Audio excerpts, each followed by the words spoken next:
Hello everyone, this is Tom Fox and I'd like to welcome you to episode 197 of the FCPA Compliance and Ethics Report.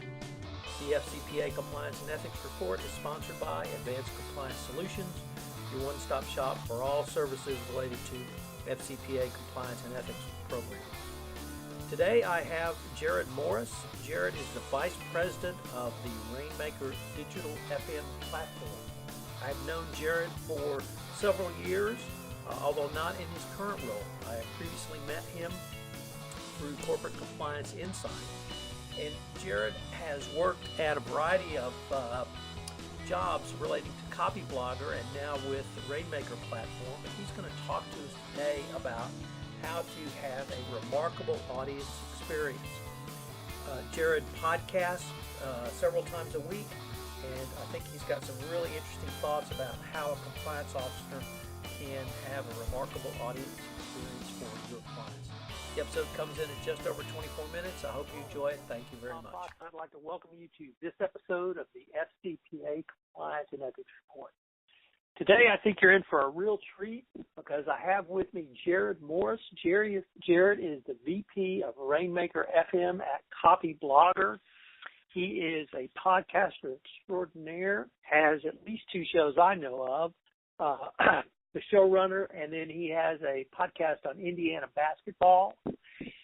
Interestingly, I have known Jerod in the compliance space where we first met several years back just to show how we're all related.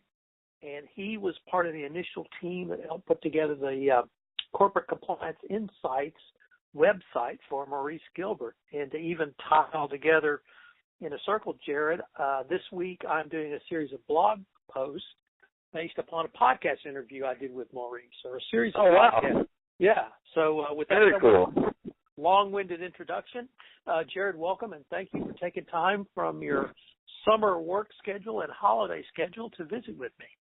Oh, for sure. No, thank you. This is going to be a real pleasure. I love talking with you. I love talking about podcasting, and I have to imagine that Maurice was a great podcast guest.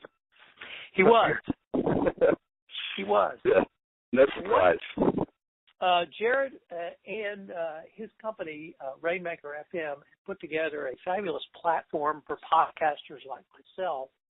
And Jerod, one of Jerod's roles is to help educate both the podcast community and, frankly, I've tried to explain a much broader community, and part of that's the compliance community. I had the privilege to hear Jerod speak at Podcast Movement 2015, where he gave some thoughts on what he called the 4 elements of a remarkable audience experience. And, of course, it was focused on podcasters and podcasting, but I found it just incredibly relevant to a chief compliance officer or a compliance practitioner. So, Jerod, I was wondering if you could talk to us about the 4 elements of a remarkable audience experience and then how we might tie that to internal corporate communications and marketing.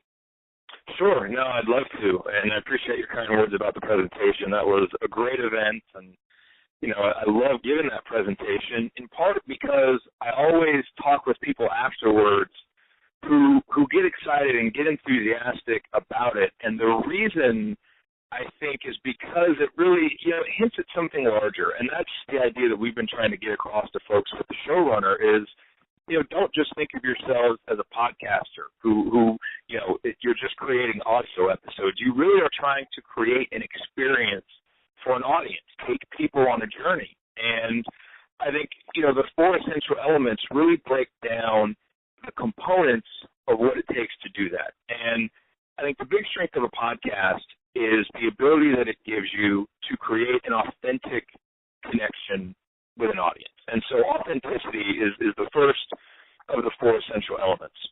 And authenticity really boils down to knowing yourself, knowing your audience, and then understanding the intersection between the two. So I think, to create an authentic connection with anybody, first, you have to know what you bring to the table, what knowledge, what experience you have, what your passions are. But I think sometimes people really mistake authenticity and transparency, and they think that being transparent, just putting anything out there is going to create a connection. But that's not true. If you're transparent about the wrong things, you will waste people's time. And so what's very important with authenticity is the same thing that's important in communication, in listening, and that's empathy. Really understanding what you have to share for this other person, be it someone that you're talking to, an audience member, whoever it may be. How can what you know and what you're passionate about further them, move them along closer to some goal? And so that intersection is what helps you create an authentic connection. Now, the next step is youthfulness. That's the second essential element of a remarkable audience experience. And that means that people are investing time in whether it's a show that you're producing, a conversation that they're in, and you want to make sure that that investment pays off, that it's useful in some way. And there are typically three elements, especially when we talk about content, which are entertainment, education, or inspiration. And what people often overlook is that an audience member is coming to you, for the most part, for one of those over the other. So I know that when people are coming to listen to the showrunner, they'd love to be entertained, and I think they like the fact that we try and inspire people to get out and start their own shows, but really they want to be educated, right? People are coming to us to learn about, the craft of podcasting. And so we've got to make sure that, yes, we want to do all three of the elements if we can, but we've got to understand the number one thing people are coming to us for and make sure we give them that above all else. So those are the first two elements, authenticity, usefulness, and then we get to sustainability, which is the easiest one to explain, the hardest one to actually do, because it's quite simple. It just means show up reliably, and show up reliably over time, because you can be building an authentic connection, and it can be useful, but if you're only there every now and then, if people expect you to be there and you're not there, or heaven forbid, if you just don't even start in the first place, you can't really create anything remarkable, because a true remarkable experience, whether it's in content or any type of relationship, requires time. It requires trust. And the only way to do that is just to keep showing up, to make a commitment to an audience, and then fulfill that commitment so you continue to build trust. And that's this idea of sustainability. So we've got authenticity, usefulness, sustainability, and then the final one is profitability. And that basically, we talk about profitability, and immediately we think monetary, and that is important, because anything that we're doing, if it's not paying off in some way, we're not going to be able to do that long term. But I also think there's an expanded idea of profitability that involves more than money. It involves the experience. It involves us getting more out of the experience than we're putting into it intrinsically, and in the same way, our audience getting more out of the experience. And so all of those together, authenticity, usefulness, sustainability, profitability, they converge to create a remarkable audience experience, whether it's in person, you're planning an event, whether it's a party that you're having at your house, or whether it's a podcast that you're trying to create an experience over time with. I think you can apply those elements to really any of those. Jerod, one of the things that has struck me, I've heard you make this presentation live. I've heard you make this presentation on the Showrunner podcast. And one of the things that struck me is, particularly with authenticity and usefulness, and a little as also to sustainability, is it's not one step, two steps, three steps. It's one step with another step, and then synthesizing the best of both steps. So, for instance, around authenticity, you have know yourself and know your audience, but those are only parts of the equation. You have to synthesize that down to find the intersection. But where you really drove it home for me was on usefulness. And you were really passionate about this in your podcast with Johnny, where you talked about educating and you talked about entertaining. But where you really make your mark or make a difference is the inspiration, where you can take an important subject, you can entertain somebody, yet even more important, at least the way you explained it, was inspiring someone to either take action, to take a message, to take something away from the presentation. Did I get that right, or a different direction? Yeah, no, you did. I mean, that's, usefulness is an interesting one, because I think the best shows, the best audience experiences will inevitably educate, entertain, and inspire. And that's the goal, if you want to do all three of them. And certainly with the showrunner, the inspiration part is really big for us, because Johnny and I both are really passionate about podcasting and what it's done for us. And one of the main reasons that we wanted to start that show was to pass that on. But it's just, I think important with usefulness, again, the thing people overlook is I think sometimes if we get too caught up in the inspiration with the showrunner, for example, if we just come in there and give pep talks but don't give people actual tools they can use to go do it, then we won't be inspiring for very long because we won't be combining it with the education. And so I do think that it is important that everybody know, depending on what your show is or whatever audience experience you're looking to create, it comes back to the empathy, and this is where the authenticity, that comes first, and then the usefulness comes. I think that empathy is important to know what your audience really needs. Make sure that's the foundation, and if your foundation is education, well, now be as entertaining and inspiring as you can, but never forget the foundation of what your content needs to be built on. For us, that's education. For This American Life, for example, it's entertainment. And I think you just got to know what that is, know what your audience's expectations are, make sure you match and exceed. Don't ever fall short of it. And when you've ended your presentation, you talk about what you call the USP, or unique show positioning. What is that? So the unique show positioning is basically what makes you different. And I think especially in anything that involves content and that involves content online, there are so many options now for people. And really it's not just with online content. I mean, anybody who's creating any type of experience, we're all competing with television, with recreation, with music, with all the other things people could be doing, but we're asking them to invest their time in us and into what we're doing. And there's so much out there that is alike. There's so many options that to cut through the noise, it's really important to be different. Sally Hogshead often says, what makes us different, different is better than better, right?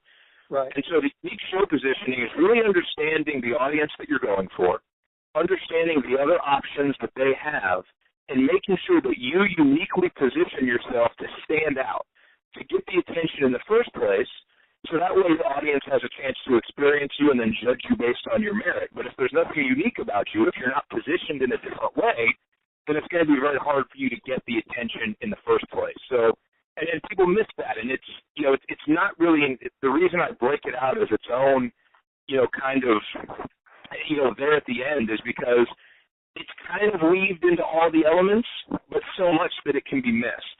And it's one of those, you can be authentic, you can be useful, you can be sustainable and profitable, but that missing link, if you're not different, that may be the reason why you're struggling to make the connection that you need to make. And so especially early, I really stress for anybody who's taking on any type of content project, be different, stand out, get that attention, so that way your content can then be judged based on its merit, not simply overlooked. You attended, if we could change the focus just a little bit, to your other podcast, The Lead. Yeah. Jerod is a Indiana Hoosier, and I think 4 years ago, if I've got this right, you started a post-game, and of course a basketball game, podcast. Mm-hmm. You and some of your cohorts break down each game almost immediately after the game. So, and whenever you talk about it, just the passion comes through. So tell us about how you guys started that and then what it's really coalesced into for you all. Yeah, that show is called The Assembly Call, and I will say, I certainly hope when I talk about it that I get passionate, because it's the kind of show, it's the kind of project that if we didn't have passion for it, there's no way we would keep doing it, because the schedule is pretty arduous, and we didn't really realize what the schedule would be when we started it. It was 4 years ago, and I knew that I wanted to do something about Indiana basketball, because I grew up loving IU basketball. I have a lot to say, and living away from Bloomington and really not, having people around here in Dallas at that time that I could watch games with, I always found myself at the end of a game wanting more. And I would go, and obviously there's the official post-game show, but I wanted interaction with fans. And it's interesting, we kind of understood unique show positioning before I ever really could verbalize that. I wasn't, I didn't know that concept. But that's what we wanted to do with the Assembly Call. We said there's lots of other IU shows and IU blogs out there. There's no other show that goes live as soon as the game is over, and as fans breaking down the game. So it's not the IU media person that has to kind of be politically correct and interview the coach and you get coach speak. It's fans breaking down the game, disappointed when we lose, excited when we win, and the show kind of rides those emotional roller coasters. And so we launched it, had no real plan for how long it would go or what we would keep doing, and we just found that we genuinely loved creating the content. We weren't making any money off of it. I mean, to this day, we've made a few $100s off of some affiliate links, but we just kept doing it because we love doing it, and that's carried us through to the point where actually at the end of last season, people started coming to us and saying, why aren't you monetizing this? Why isn't there a button for us to support you? Like, let us give you money because we don't want the show to ever go away. And to me, it's just always been such a testament to the importance of intrinsic profitability, which is, you just as a content creator, getting more out of the experience than you put into it. And for us, we always have, because we just have a genuine love for the content, which also goes back to the first element of authenticity, of really knowing yourself. It's a topic we love, we have something to add, and we've just stuck with it. And over time, trust has built and authority has built, and now we have a great audience with us. And now it just keeps growing and keeps building momentum, and I'm already excited for the new season to start.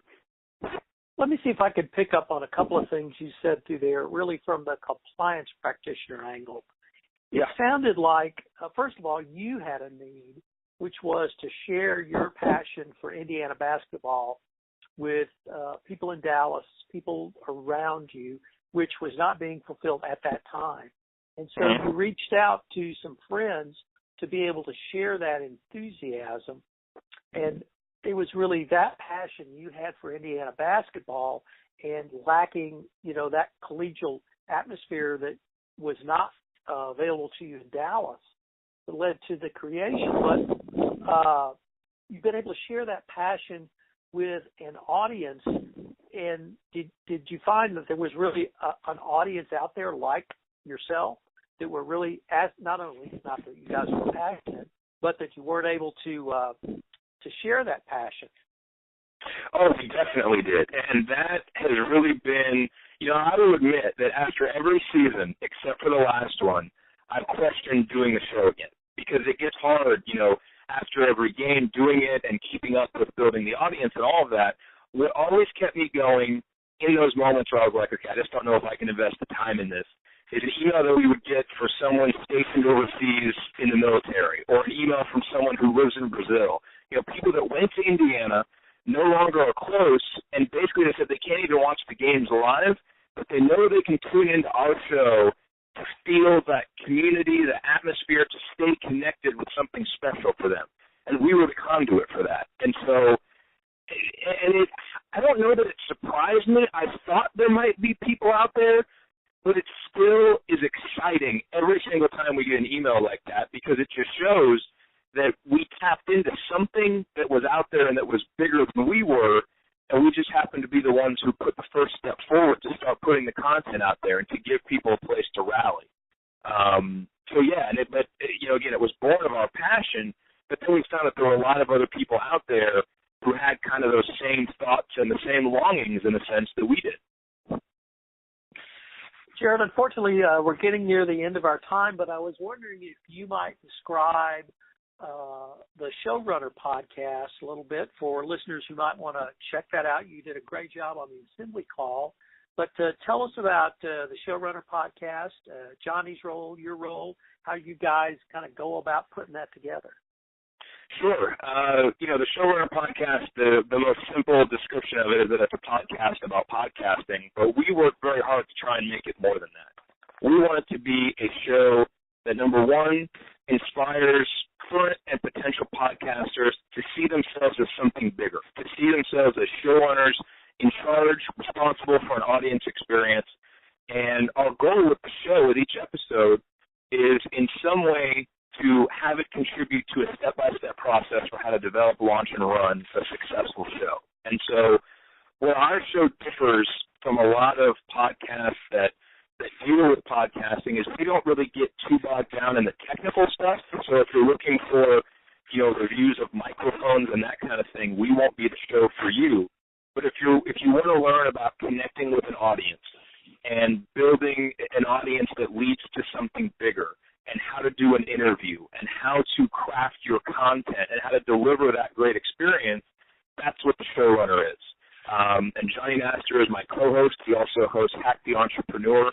And I think he and I both have some varied experiences. We have differing philosophies on certain elements of podcasting, which I think helps to make it, a rich experience for a listener, because it's, you get different perspectives on it. But I think our overall idea of what the show is, which is really empowering podcasters to see themselves as something more and giving them the tools to do it, we both feel very similarly on that, and I hope that's what comes across in the show. Maybe I should have started that question with, why don't you tell us what a showrunner is? Because you went into really great detail the first episode to explain what a showrunner is, and then from there, I thought a lot of the show flowed. So why don't you tell my audience what a showrunner is? Sure. So a showrunner is the person who is responsible for an audience experience. And it's a term that started in television, and I think that's still where most people, the context within which most people think of the term. So like Vince Gilligan is the showrunner of Breaking Bad. But we love that term because just like Vince Gilligan was the person responsible for the experience of viewers on Breaking Bad, that's how Johnny and I feel when it comes to the showrunner. And that's how Andy Ryan and I feel when it comes to the assembly call. And we think that everybody, whether you're planning an event, whether you're starting a podcast, whether you're putting together a blog, whatever it is, instead of thinking of it as just another blog post, or, you're just putting together audio files and you're driving traffic and you're doing all of this, it's about delivering a remarkable experience over time that leads to something bigger. And that's what a showrunner is, and that's what we want people to see themselves as, no matter if they're starting a podcast or whatever content they're creating. Yeah, that's a great description. The Showrunner podcast, I will tell folks, is available on iTunes, and that's how I listen to it. But is it available in any other places? Sure. Yeah, people can get it on Stitcher. If you have an Android like I do, if you just search for Showrunner in whatever your preferred podcast app is, you should be able to find it there. And actually, if you can't, let me know, Jerod@copywriter.com, because I'd love to get it in there. But I think it's available most places. And then, of course, you can go to Rainmaker FM and then see the Showrunner and all of the other shows that we have on our network. And there's a great group of shows on the Rainmaker network. They're all supported on the Rainmaker platform for listening to a podcast. It's incredibly useful, and Jerod and the folks at Rainmaker have developed a great platform, and I hope to be able to explore sort of the architecture of that just in terms of explaining how a compliance practitioner could think through problems on a later episode. So maybe I can save that one for later, Jerod, but I can't thank you enough for coming on. Could you, if someone wanted to get in touch with you, could they email you? And if so, what would your email be? Oh, sure. Yeah, Jerod@copyblogger.com. Feel free to email me anytime. Any questions about podcasting, audience experiences, Indiana basketball, anything. I always love connecting with anybody who listens to anything that I have to say. So that'd be great. Well, Jerod, thanks a lot. I look forward to continuing the conversation. Thank you, Tom. This was great. Hello, everyone. This is Tom Fox again. I'd like to thank you for listening to this episode of the FCPA Compliance and Ethics Report. I have a call to action for you. If you could go to iTunes and rate this podcast, it would certainly help. And also, I am developing a list of questions for our next mailbag episode. So please send me any questions you might want to have answered on a podcast. Thank you very much for listening, and I look forward to visiting with you again.